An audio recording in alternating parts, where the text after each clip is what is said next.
This podcast is a proud member of the Unidentified Network.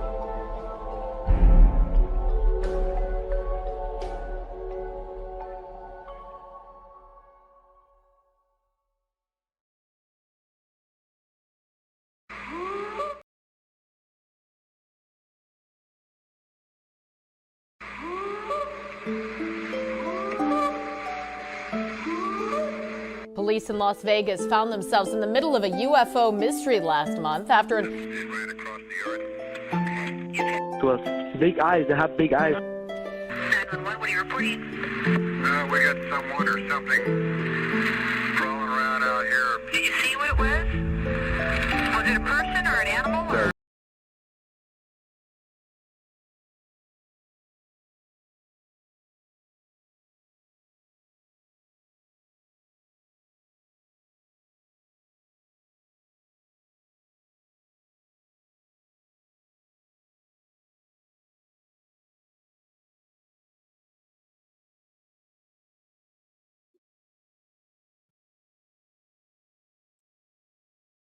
And welcome back to the Mythical Legends podcast. I am so glad to be back for this one because this one is a special one.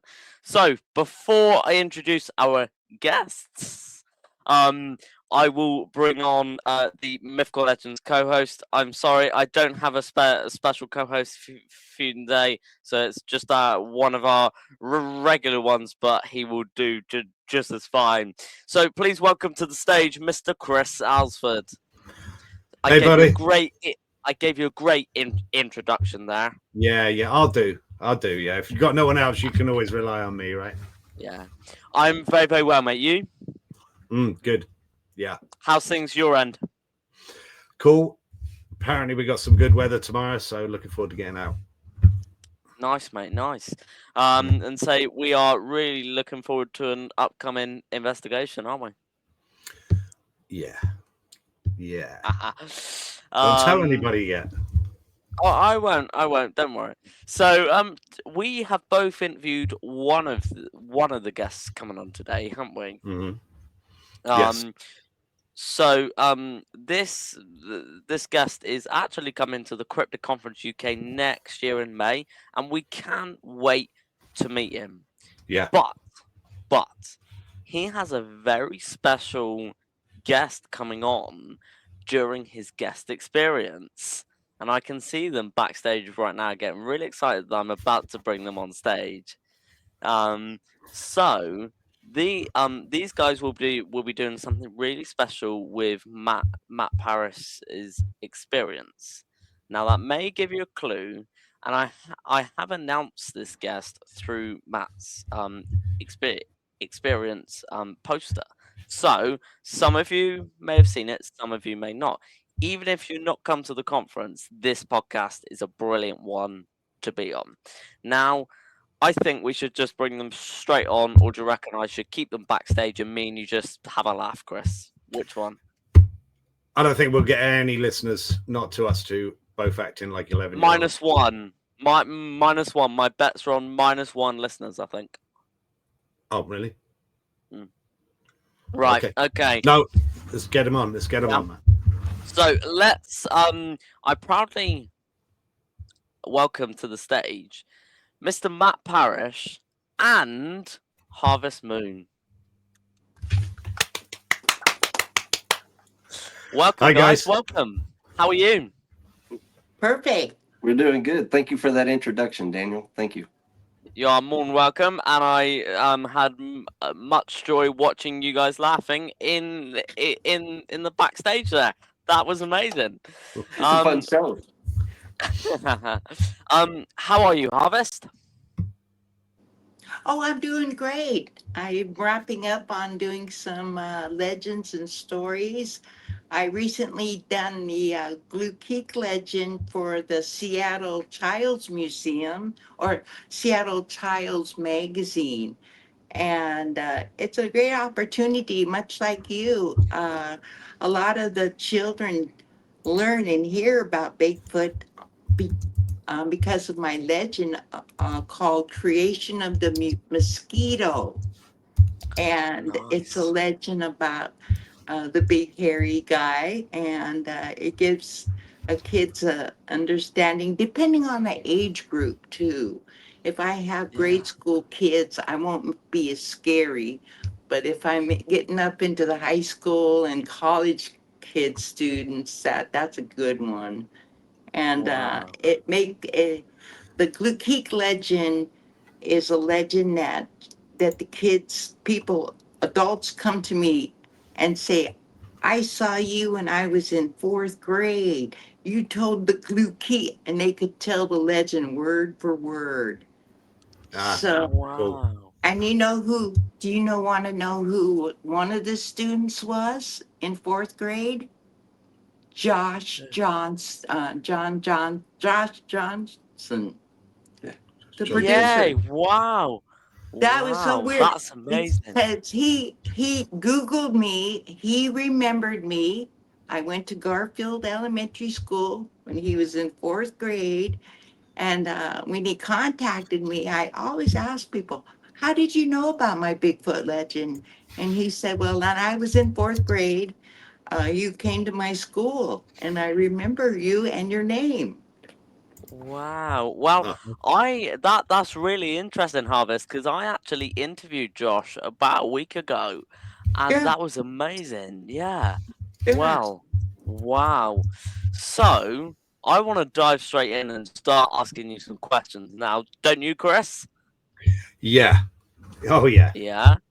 So let's That's start with the all questions. question. How did you get into basket weaving? The basket maker, when I started making baskets over 4 decades ago, when I sold my first basket, I was only making 7 cents an hour. So I decided to come up Wow. with a backup plan. So I started teaching the cultures of the Pacific Northwest. And I got to go to schools and teach them the occupations of the longhouse.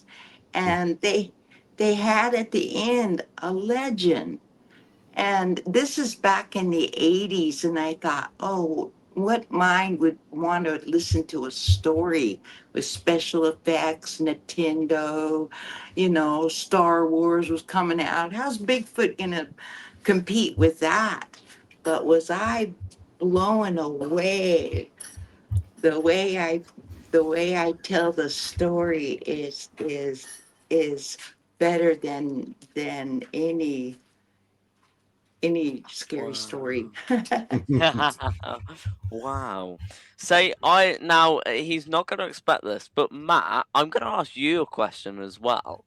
Say, I love that you're laughing now. To I'm everyone out ready. there who will be watching this, Matt may misbehave during this interview, so you just have to ignore him if he does.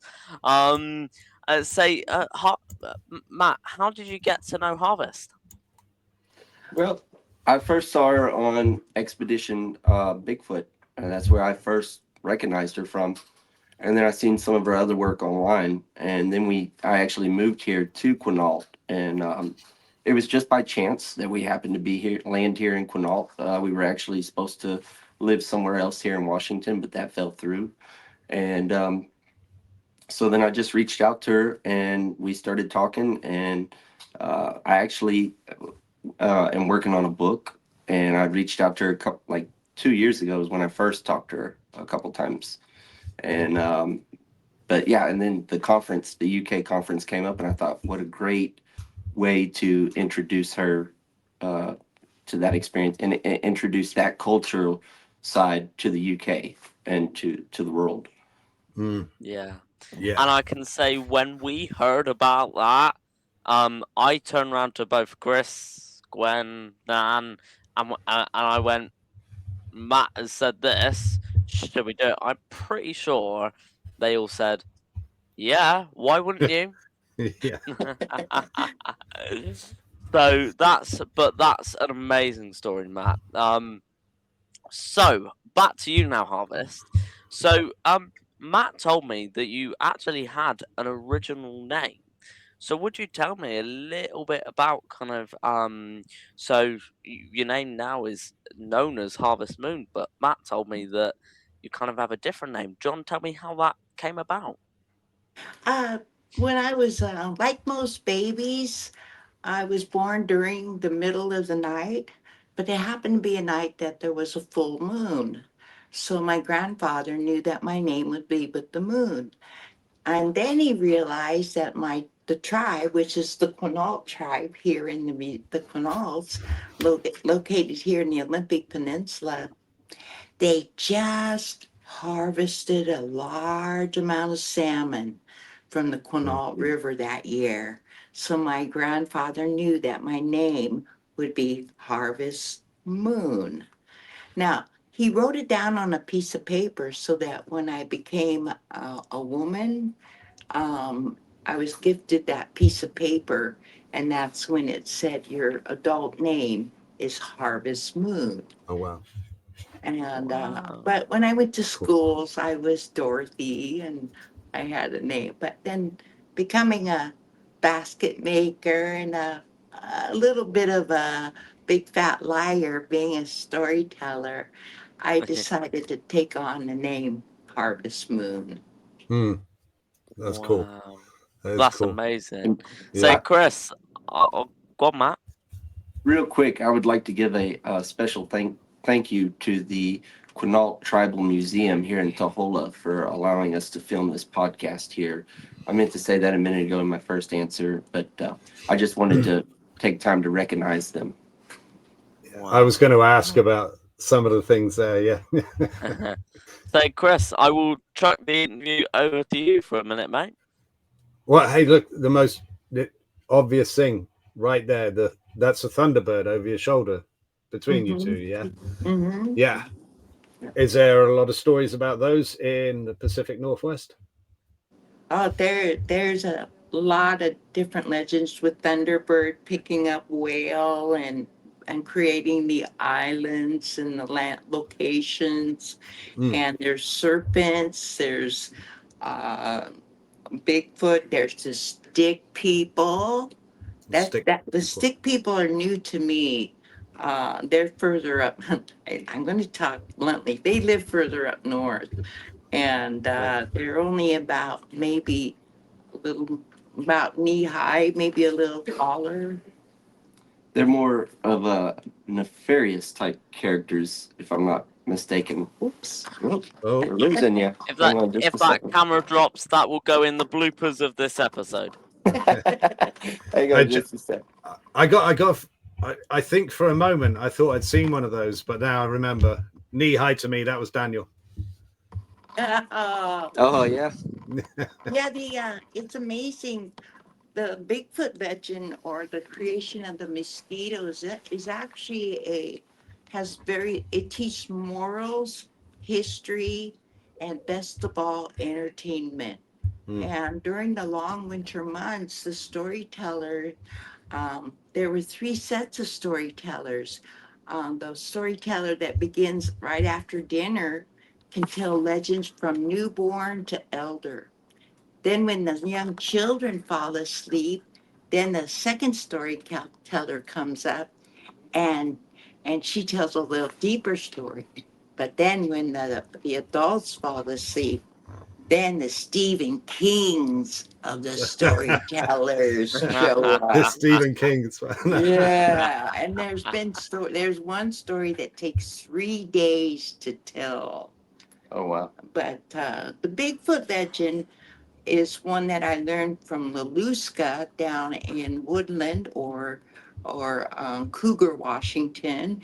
He was a prestigious storyteller, and that's where I learned the Glukeek legend, and it teaches us.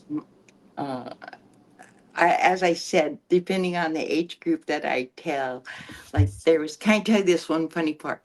When Bigfoot comes in and if I'm in a middle school, there was a first and second period. There was always one that was sleeping on his desk, and all the kids were always getting, how come he gets away with sleeping?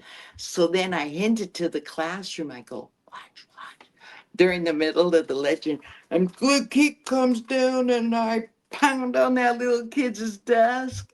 Yeah. He hits the ceiling like a cat on the roof.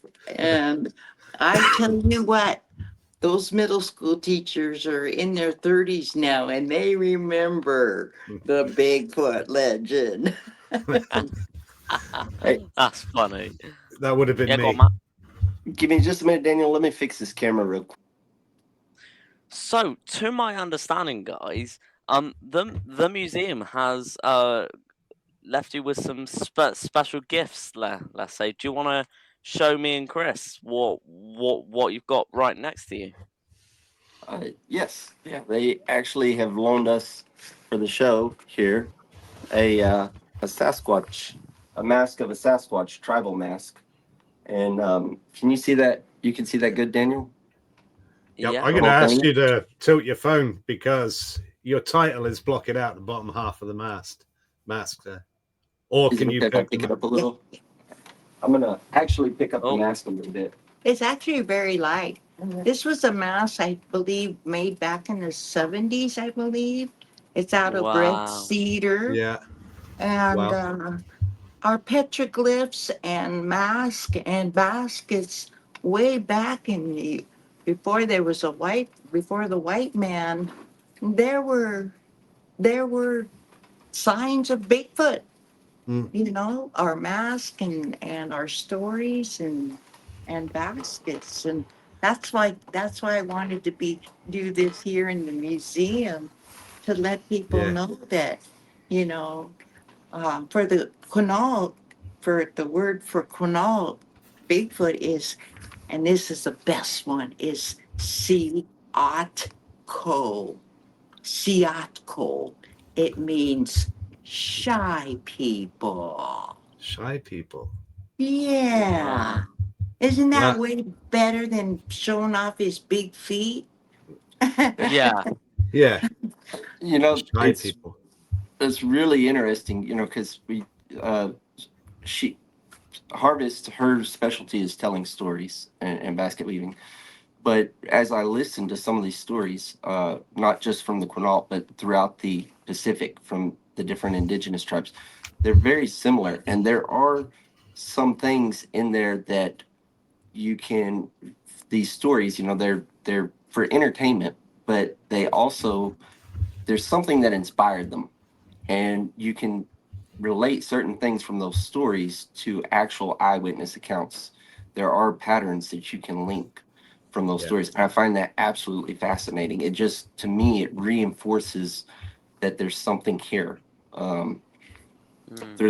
And I truly believe that it's going to be through the help of indigenous tribes like the Quinault that are going to help us get closer to this mystery. Mm. Mm. And I think I have to tell this joke because it can't I can't get rid of it. So when you say about big feet, Chris is very very tall and has yeah very tall. And Matt, when you meet Chris, you have to look up to meet him. Matt's a And big guy too. Matt's a see big guy see too. yeah, but you could also say as Chris as Bigfoot. How tall are you, Chris? 6'4". Ah, he got me beat by about an inch. I'm There you 6'3". Yeah. I'll still look up a little bit. I wear my heels just to make sure. I'm known as little Bigfoot elder. That's fantastic. Yeah. Oh, that's incredible. And This is if I this is I made this during the cootie or the COVID germ, Ah, and oh I made a yeah. Bigfoot costume, and so I've been crashing parades. Wow. There, nice. Nice. there are some pictures floating around on the internet of her up there at Forks crashing the parade up there at Forks in that outfit. That's It's a Yeah. amazing. it's a blast because I even got the Harry and the Henderson doll. Have Ah, you? So it really the parents like my costume because because I got the Harry and the Henderson, and I'm not scary to the children, and so it's a really great I've been in a couple of music videos and I'm parading around. Nice.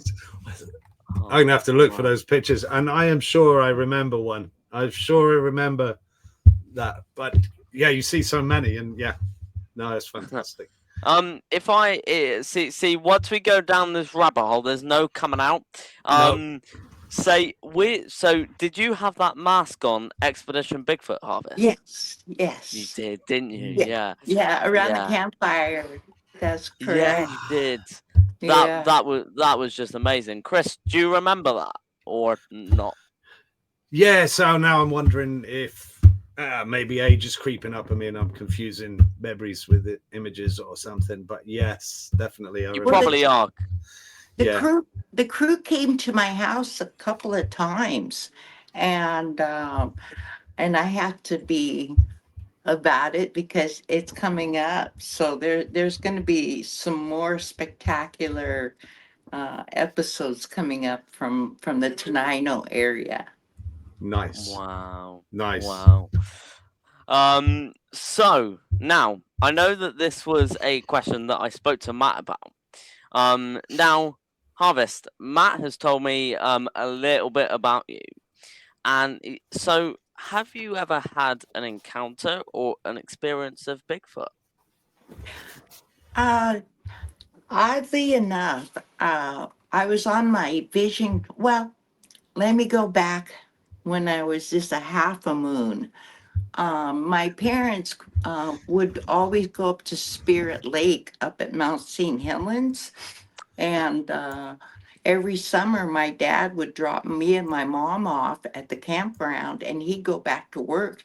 And so during the whole summer, I spent riding my 10 speed up to as far as I could up the hillside of Mount St. Helens. And I hiked around when I was about 9, 10 years old. And the woods, like yourself, the woods were pulling me. They were pulling me. Nice. And it was around that time or before that that I got to see the Gimlin, the very famous uh, shot. And Yeah. so that was real fresh in our minds, and especially Mount St. Helens being uh, actually Mount St. Helens is a burial ground for the Quinaults, and then there's the Ape Caves, and it's real close to the Dark Divide, which has got a lake in there called Cultus Lake, which means no good.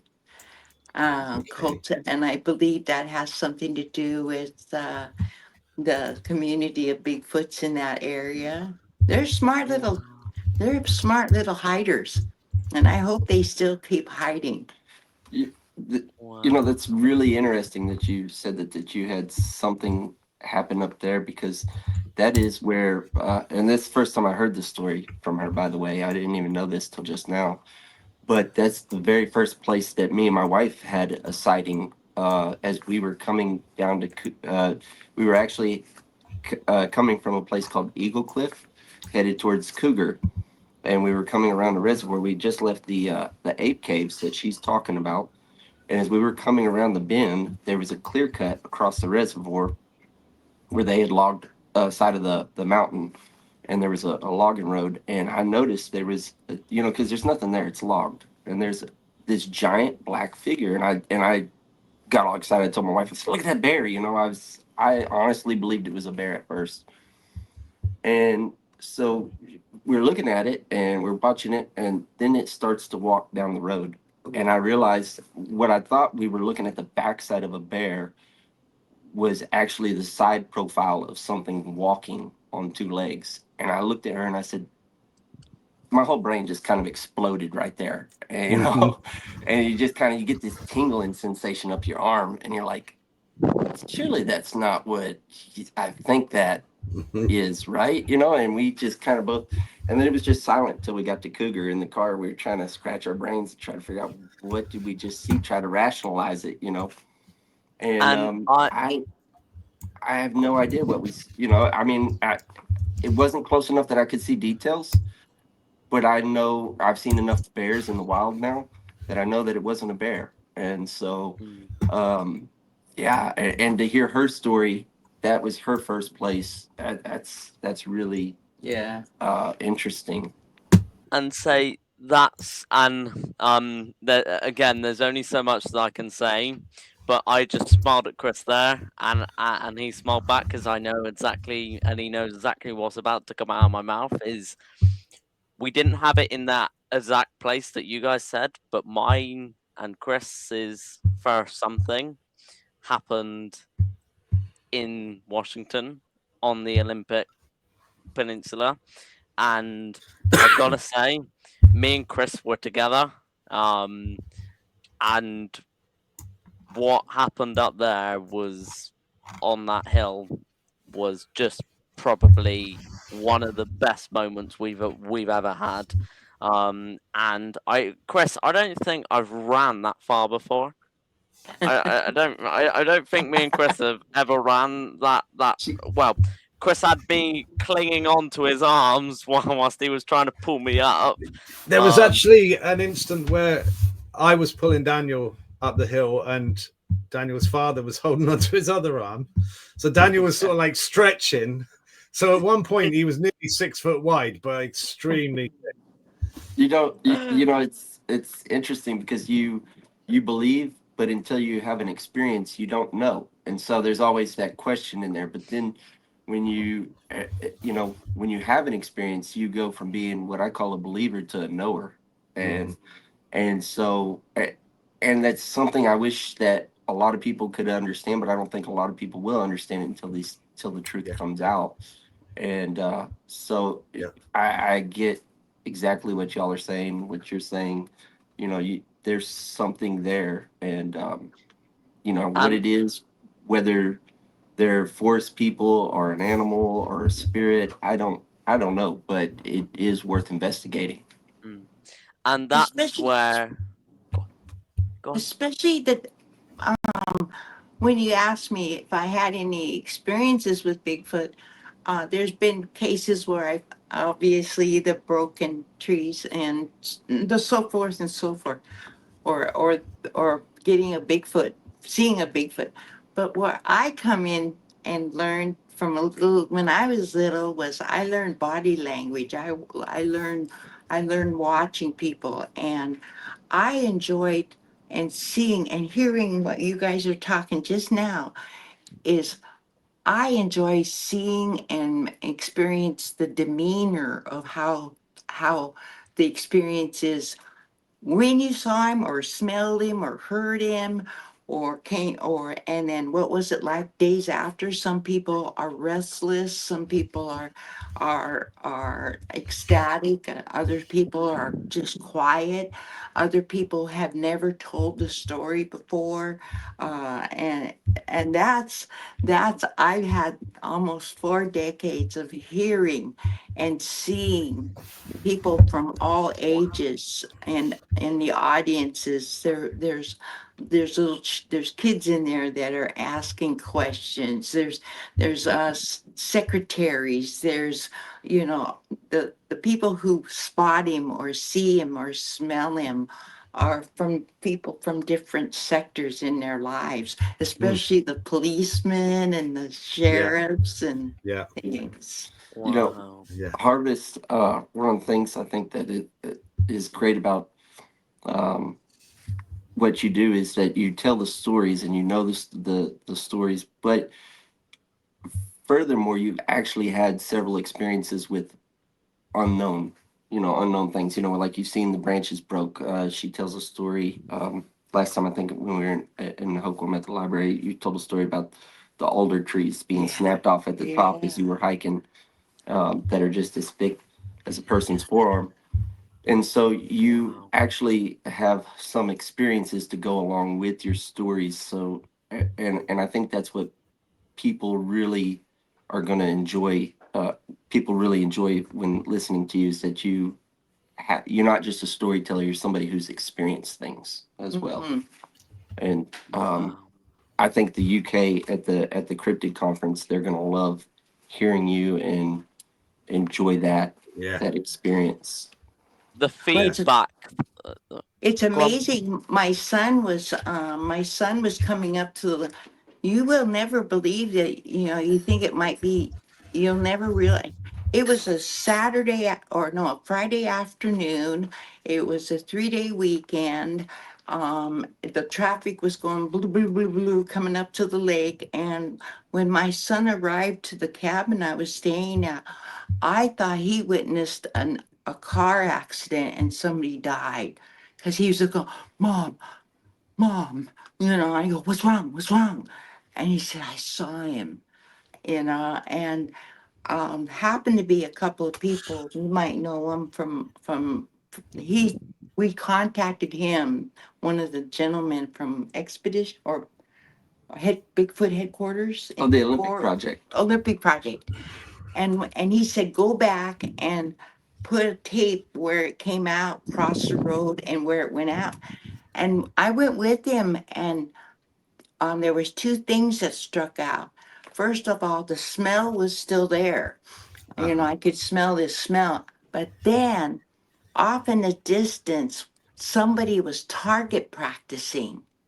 So what I decided was that he either had to decide to stay with the gun side or go on the other side of the road. And so he decided to cross the road then. But he did wait until the semi left.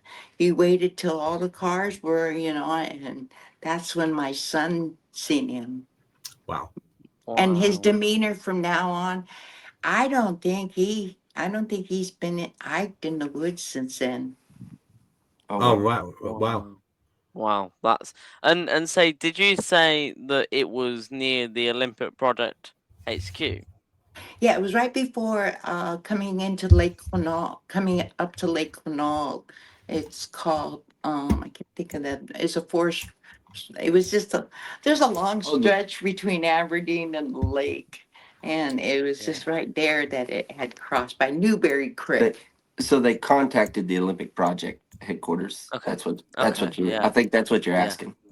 Yeah. Yeah. Okay. Wow. Well, that is an incredible story. And Chris, I was watching your face there, just kind of smile and then listen, Yeah. and that was an incredible story to hear, Harvest. So thank you so much for telling us that, because that was amazing. Now, Chris, do you want to ask a question, or do you want me to? Excuse me, caught me off guard. I got no. I got too many to ask, and I can't even think straight. I'm still picturing that story. I will just say that I was talking to someone out there, and they said, you if you want to drive them, if you want to see them, drive fast at night, because then you catch them crossing the road. And I was like, oh, okay, that's a good excuse to go drive like an idiot at night. And in my research, a lot of what I find is that a lot of sightings do occur near roads and near urban areas, and that's actually going to be kind of a focus point of some of my presentation at the conference. But I'm not going to go too much into that. No. I want you to come see me. Buy the ticket. Yeah.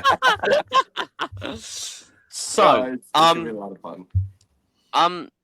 Harvest, Matt said that you've done a lot of telling stories and sharing your basket weaving, and could you talk a little bit about kind of some of the talks you did? And Matt said that you've done talks at conferences, and could you tell us a little bit about your experiences with them?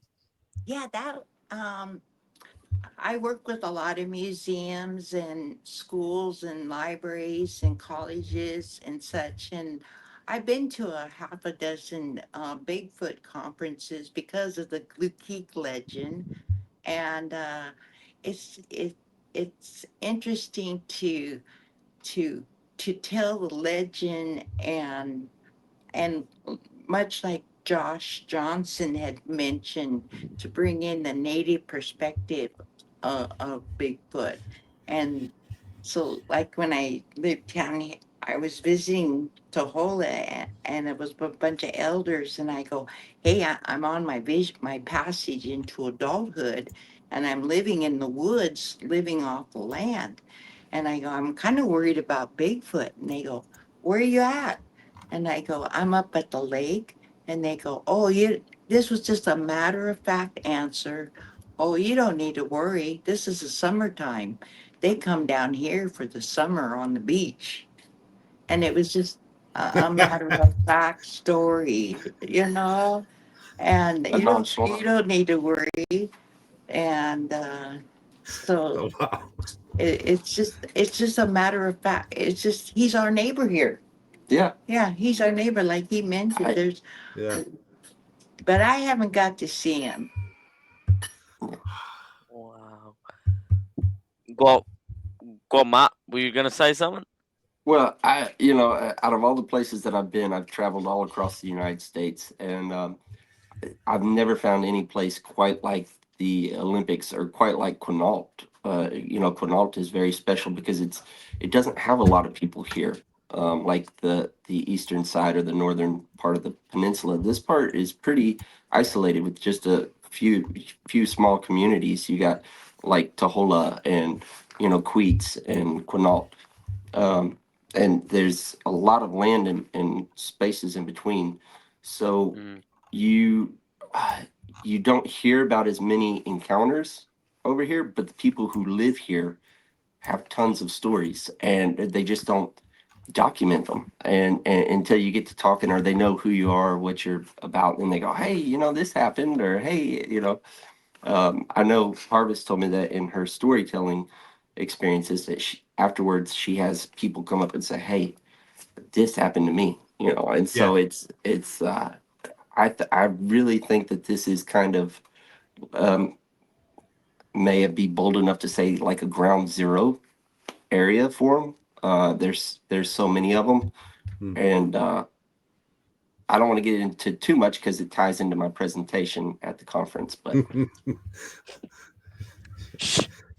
Matt, shush, shush.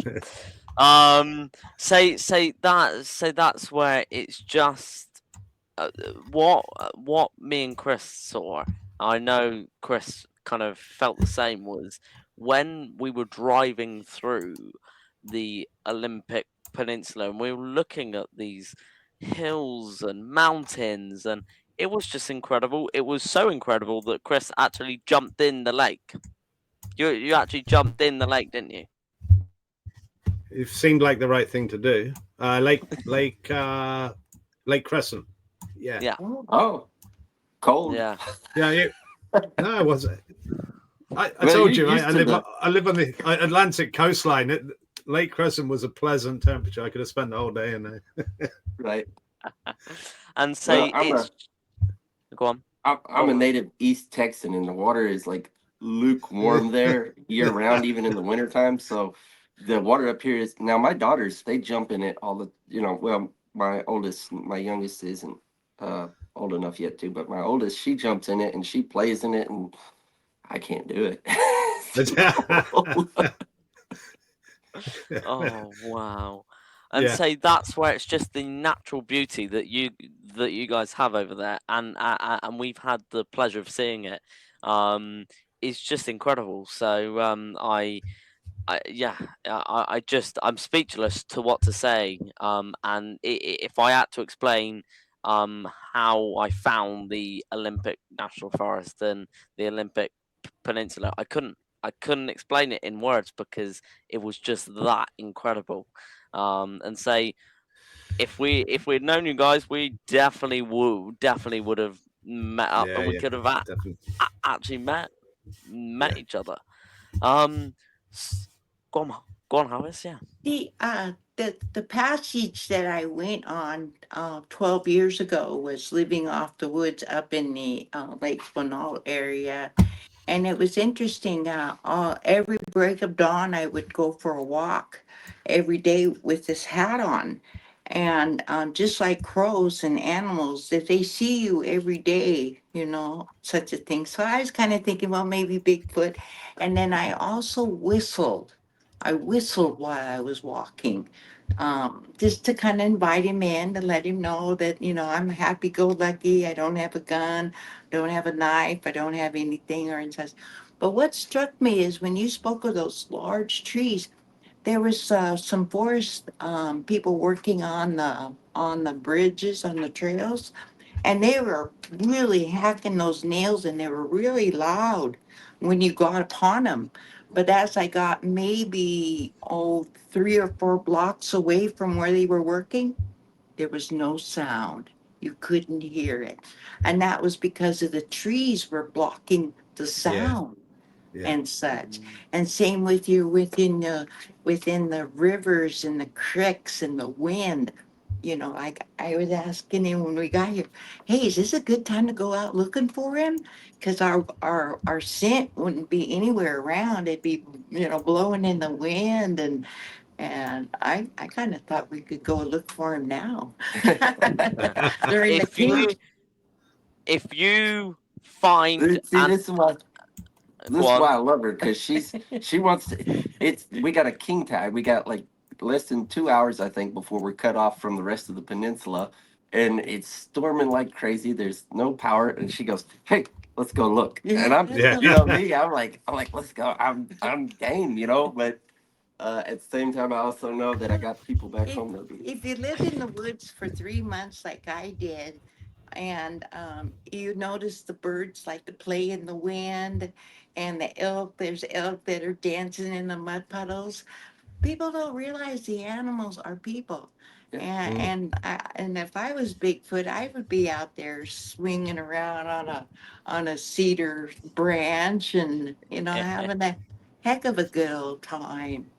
Yeah. And say, Matt, I'm about to say, I think you would love to go out. I think your wife would definitely disagree. You already Um, know she would murder me. I mean, there would be no Matt Parrish at the conference. That's- so Harvest, you've done some incredible TV work and done some incredible TV programs over the years. Yeah. Could you tell us a little bit about your experiences on them? Yeah, when I go on projects, on these different film projects, especially like Expedition Bigfoot, I had everything set up, and everything set up so that everything is ready, and being on a Bigfoot. A lot of them are Bigfoot movies, so it's just amazing because they usually do have a Bigfoot specialist. The one, the Summoning the Spirit, was made a couple years ago, and the curator from the Bigfoot Museum in, I want to say Mosier, it's in Eastern Oregon, or I have to get the name of it down, but working with the director goes, Harvest, you're supposed to scream and then run. I go, no, no, no, no, no, no, no. We don't scream, we run. And I was a cult member, and I lived through them all. I didn't die. I wasn't the only one that had their head ripped off, or this that one is a real scary. But the Dark Divide with Dr. Pyle, now that one was I loved working with that movie, simply because it involved the woods. The Gifford Pinchot National Park was the movie star, and Dr. Pyle, his venture was much like mine, living in the woods for 3 months. You really do, forget what it's like to come back out into the world. And that first Wow. night that I stayed in that place, I got there late, and I was kind of cracked in the tent. Now, I don't know if it was a dream or if it was real. I was in a dome tent, and it as if it was something that came in and looked down at me. And I was so scared. I couldn't scream or move. It was literally scared, stiff. That's where I realized the word scared stiff came from. And but to this day, I don't know if it was a dream or if it was real. And to me, I think it was real. I believe it was real because I've experienced similar things out there where you're just this, and you have no idea why. You just get this overwhelming sense of fear comes over you, and you start finding things, and like I said, I'm not going to go too much into it, but yeah, you do get, and I don't know why. And a lot of people have explained that over the years, and a lot of the people that I've talked to, eyewitnesses and stuff, very similar to Harvest's. So I think she did. I have no reason to doubt that something didn't come up or approach her out there, Yeah. especially her being, you were out there for 3 months, you Yeah, said. from the beginning of Yeah. the summer solstice to the end of it. So it was, Daniel, can we explain a little bit what that exactly is that she was doing? Because I'm not sure if Yeah. the audience Yeah, there definitely. understands. Yeah, of course. Can you explain a little bit what Oh. life's journey? we believe that there's 4 passages in a person's life: birth, teenager, midlife, and elder. And I had been pulled, and when I mean by pulled, there was something that was letting me that I had to be at the lake. And so I didn't do any storytelling. I didn't do any bookings. I caught fish. I did storytell at the lodge because I had to have bills to pay, money to pay the bills. But other than that, it's a passage where each morning I take a walk through the woods. People go, was that boring going on the same walk? But you know what? You go on that same trail every day and it's something different every Mhm. day.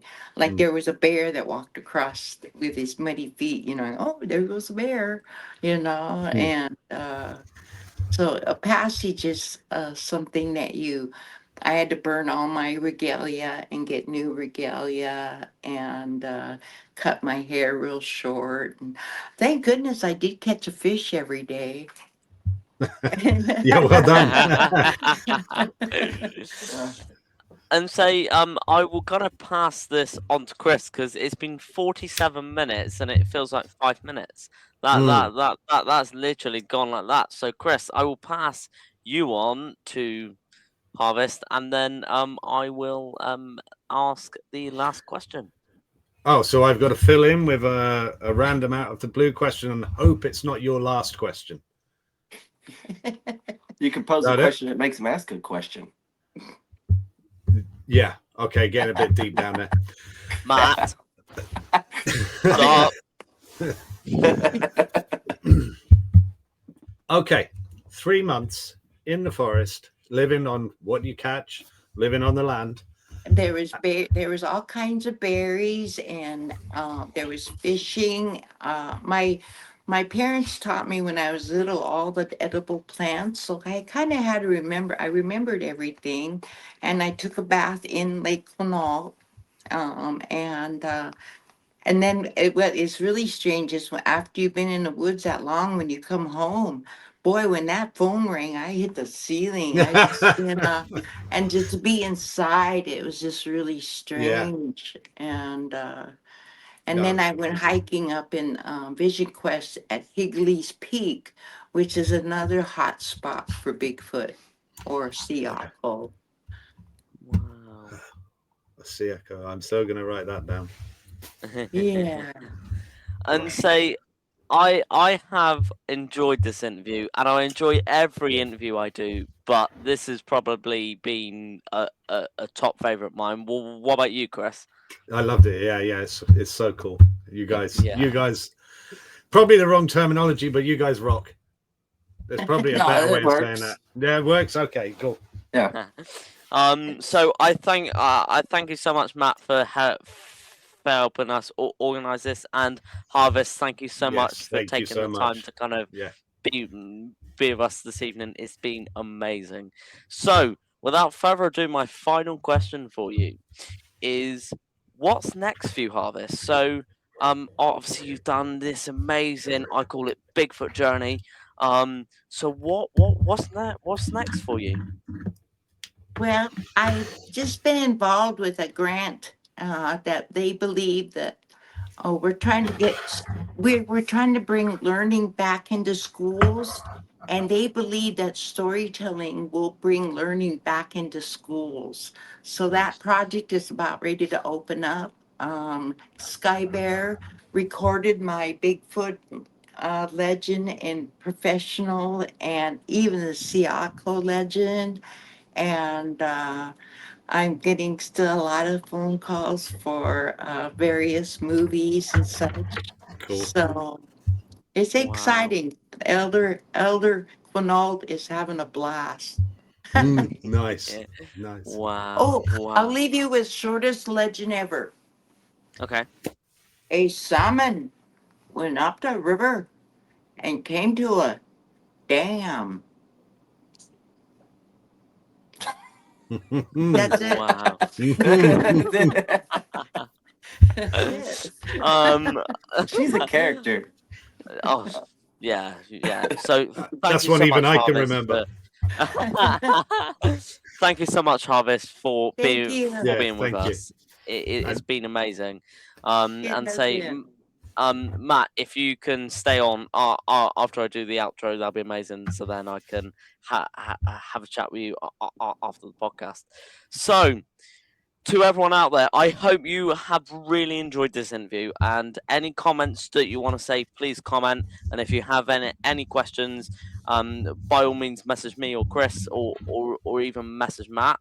And we will get that to Harvest and we'll ask your questions to Harvest. I'm not going to ask you to contact Harvest, otherwise you'll be inundated, Harvest, with just so many messages. And we can't wait to kind of have Matt's experience at the conference and actually hear you tell whatever Matt's got lined up. That would be amazing. Yeah. So, Chris, do you have anything else to say on this interview, my friend? No, only thank you, both of you, so much. Fantastic. So, my